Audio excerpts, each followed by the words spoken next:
नमस्कार विद्यार्थियों, स्वागत करती हूँ आपका PD YouTube channel GK special class में आपका। तो विद्यार्थियों, आज हम पढ़ेंगे एक संत है दादू दयाल जी। आज हम दादू दयाल जी को ले रहे हैं। दादू दयाल जी का अन्य नाम क्या है? दादू दयाल जी का अन्य नाम क्या है? राजस्थान का कबीर।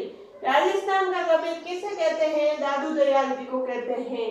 जन्म, दादू दयाल जी का जन्म कब हुआ और कहाँ हुआ था? 1544 को दादू दयाल जी का जन्म हुआ था। तो ये कोष्टक में नोट्स की बात है। 1544 में और क्या हुआ था? गिरी सम्मेलन का युद्ध हुआ था। शेरशाह सूरी, जेता प्लस कुंभा या महादेव के मध्य। यह गिरी सम्मेलन का युद्ध कब हुआ था? 1544 में हुआ था। फिर कहाँ हुआ था? दादू दयाल जी का जन्म कब हुआ था? 1544 ईस्वी। कहाँ हुआ था? साबरमती नदी, गुजरात में। साबरमती नदी है गुजरात में, वहाँ मतलब नदी के अंदर नहीं हुआ था, वहाँ हुआ था इनका जन्म। कहाँ हुआ था? साबरमती नदी, गुजरात में हुआ था। कब हुआ था? 1544। पिता, दादू दयाल जी के पिता कौन है? पंडित लोधीराम जी। कौन है? पंडित लोधीराम जी। गुरु, गुरु कौन है? वंदरावन जी वे बुलन जी।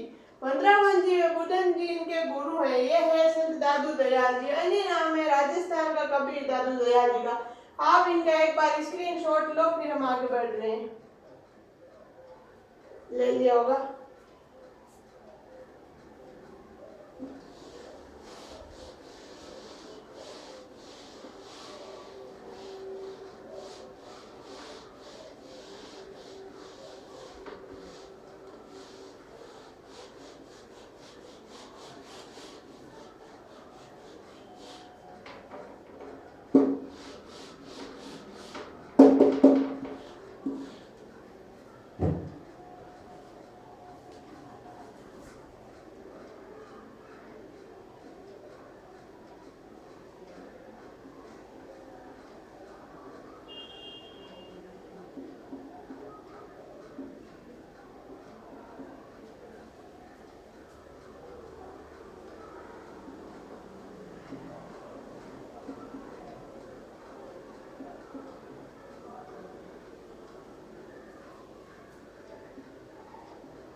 समकालीन शासक, दादू दयाल जी के समकालीन शासक कौन है? मुगल बादशाह अकबर। इनके समकालीन शासक कौन थे? मुगल बादशाह अकबर थे, जो 1556 से 1605 ईस्वी के मध्य रहे थे। इनके समकालीन शासक थे। आमेर का शासक भगवंत दास। और कौन थे? आमेर का शासक था भगवंत दास। कौन था विद्यार्थियों? आमेर का शासन भगवंत दास। भेंट की, क्या भेंट की? किससे की? क्यों की? भेंट किससे की? अकबर से। भेंट किससे की थी? अकबर से। कहाँ की थी? फतेहपुर सीकर, यूपी में। भेंट मतलब वो वस्तु देना नहीं, मिलन, मिलन हुआ था। भेंट की किससे की थी? अकबर से की थी। कहाँ की थी? फतेहपुर सीकर, यूपी में। किसकी मध्यस्थता में की थी? भगवान दास की। किसकी मध्यस्थता? भगवान दास की मध्यस्थता में की थी। तो अकबर के समकालीन शासक मुगल बादशाह अकबर थे, सॉरी दादू दयाल जी के, और आमेर का शासक भगवान दास था। ये समकालीन शासक थे। आप एक बार इनका स्क्रीनशॉट ले लो, फिर हम आगे बढ़ रहे हैं। ले लिया होगा।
उपदेश दिए। उपदेश का किसमें दिए थे? संदूकड़ी, पंचमेल, खिचड़ी या ढूंढाड़ भाषा में। तीन भाषाओं में इन्होंने उपदेश दिए थे। संदूकड़ी में दिए थे, पंचमेल खिचड़ी में दिए थे, ढूंढाड़ भाषा में दिए थे। ग्रंथ दादू दयाल जी का ग्रंथ कौन सा है? दादू दयाल जी का ग्रंथ है दादू जी री वाणी। कौन सा है विद्यार्थियों? दादू जी री वाणी और दादू जी रा दुहा।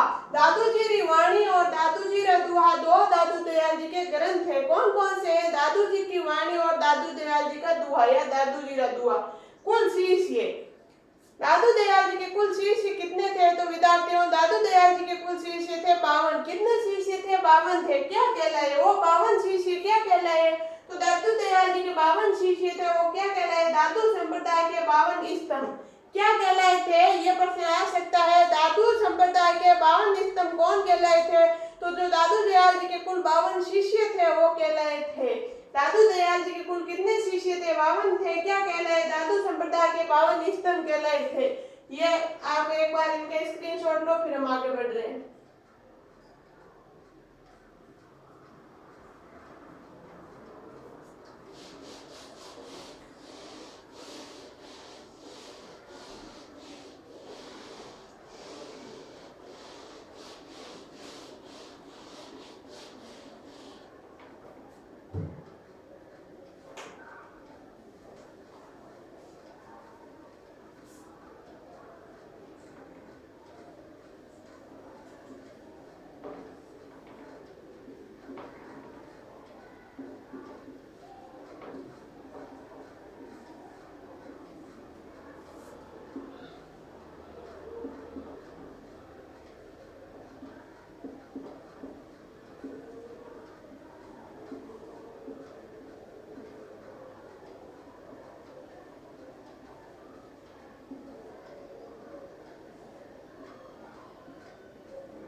प्रमुख शिष्य दादू दयाल जी के प्रमुख शिष्य कौन कौन से थे? गरीबदास। कौन थे? गरीबदास, सुंदरदास, रजबदास, मागोदास, मिस्किनदास। गरीबदास, सुंदरदास, मागोदास, मिस्किनदास ये थे दादू दयाल जी के प्रमुख शिष्य। एक बार आप इनका भी स्क्रीनशॉट लो, फिर हम आगे बढ़ रहे हैं।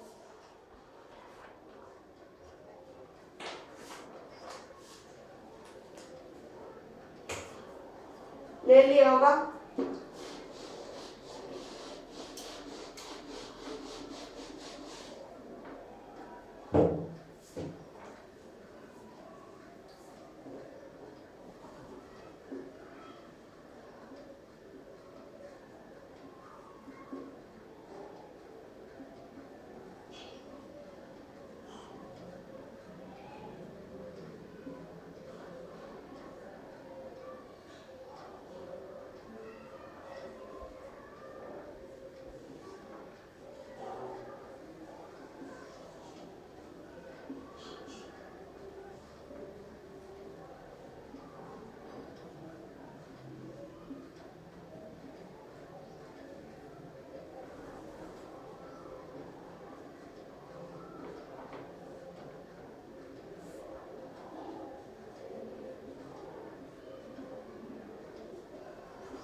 संप्रदाय, कौन सा संप्रदाय था? दादू संप्रदाय।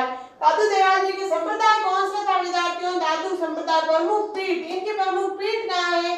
नरेला जयपुर में। कहाँ है विद्यार्थियों? नरेला जयपुर में। सत्संग स्थल, इनका सत्संग स्थल कहाँ है? अलग तरिंबा। अलग तरिंबा है सत्संग स्थल। शाखाएं, दादू दयाल जी की कुल शाखाएं कितनी थी? दादू दयाल जी की कुल शाखाएं 5 थी। छोटा क्वेश्चन भी आ सकता है, कुल शाखाएं कितनी थी? 5 थी। कौन कौन सी थी?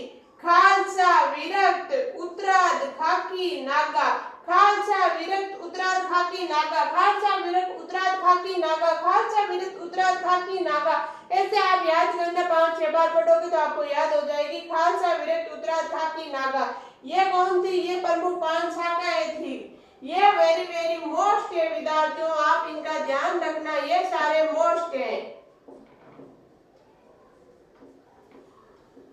ये सारे मोस्ट है, यहाँ से आ सकते हैं विद्यार्थियों, अच्छे से याद करना। दादू दयाल जी की कौन सी संप्रदाय थी? दादू संप्रदाय थी। इनकी प्रमुख पीठ कहाँ है? दादू दयाल जी की प्रमुख पीठ है नरेला जयपुर में। सत्संग स्थल कौन सा है? अलवर तरिंगा शाखा है। तो आपको प्रश्न कैसे आएगा? ऐसे सीधा प्रश्न नहीं आएगा, आपको ऐसे देगा निम्नलिखित की, मतलब ऐसे लगा ऊपर नीचे, कैसे, कौन सी पहले थी, कौन सी थी, ये 4 दे देंगे, इनमें से एक अलग दे देंगे, 3 ये इनमें से देंगे, बोलेंगे कौन सी नहीं थी या कौन सी थी। तो सबको याद रखना, खालसी, विरक्त, उत्तरादे, खाकी, नागा। खालसी, विरक्त, उत्तरादे, खाकी, नागा, ये 5 शाखाएं हैं संत दादू दयाल जी की। एक बार आप इनका स्क्रीनशॉट लो, फिर हम आगे बढ़ रहे हैं। ले लिया होगा।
निर्माण, इनका निर्माण कब हुआ था? 1605 में। स्थल दादू खोल या बैराना पहाड़ी, दादू खोल या बैराना पहाड़ी में हुआ था इनका निर्माण, मतलब इनकी जो वो है स्थली।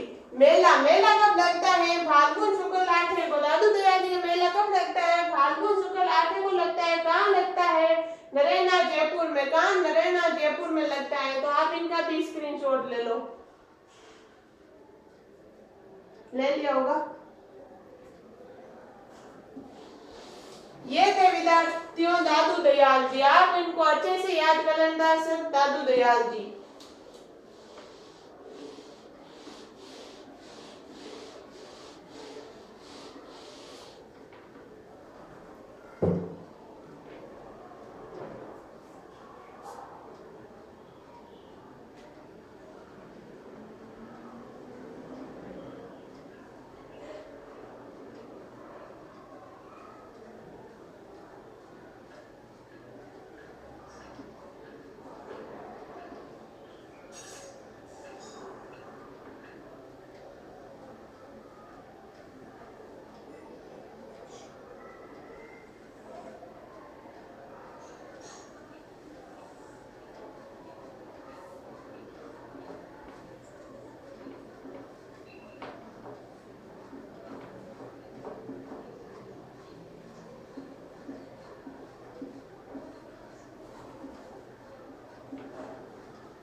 तो विद्यार्थियों अब हम ले रहे हैं सुंदरदास जी। कौन ले रहे हैं? किसको ले रहे हैं? सुंदरदास जी। अन्य नाम, सुंदरदास जी का अन्य नाम क्या था? दूसरा शंकराचार्य। इनका अन्य नाम था दूसरा शंकराचार्य। किसका अन्य नाम है? सुंदरदास जी का। इनका जन्म कहाँ हुआ था? दौसा में। सुंदरदास जी का जन्म कहाँ हुआ था विद्यार्थियों? दौसा में हुआ था। इनके गुरु कौन थे? दादू दयाल जी। सुंदरदास जी के गुरु कौन थे? दादू दयाल जी सुंदरदास जी के गुरु थे। स्थापना की, किसकी स्थापना की है इन्होंने? दादू संप्रदाय की नागा शाखा। अभी आपको मैंने शाखा बताई थी 5, उनमें से दादू संप्रदाय की जो नागा शाखा है उनकी स्थापना किसने की है? सुंदरदास जी ने की है। आप इनके एक बार स्क्रीनशॉट लो, फिर हम आगे बढ़ रहे हैं। ले लिया होगा।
सुंदरदास जी के ग्रंथ कौन से हैं? सुंदर सार।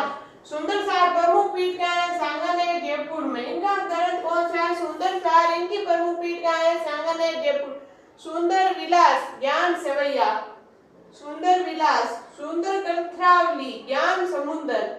ज्ञान का है समुद्र, ज्ञान समुद्र, सुंदर विलास, ज्ञान सेवैया, सुंदर ग्रंथावली, ज्ञान समुद्र। ये है ग्रंथ। किसके ग्रंथ है विद्यार्थियों? ये ग्रंथ है सुंदरदास जी के। तो विद्यार्थियों आज के लिए इतना ही, बाकी पढ़ेंगे हम अगली क्लास में। आपको अगर आपको मेरी क्लास अच्छी लगती है तो उसको ज्यादा से ज्यादा लाइक करो, शेयर करो और सब्सक्राइब करने में बिल्कुल कंजूसी मत करो। आप अगर ज्यादा सब्सक्राइब करोगे, ज्यादा स्टूडेंट होंगे, उतने ही जल्दी मैं आपको लाइव क्लास लेकर आऊंगी। और मेरी क्लास आपको अगर अच्छी लगती है तो प्लीज सब्सक्राइब करना। धन्यवाद।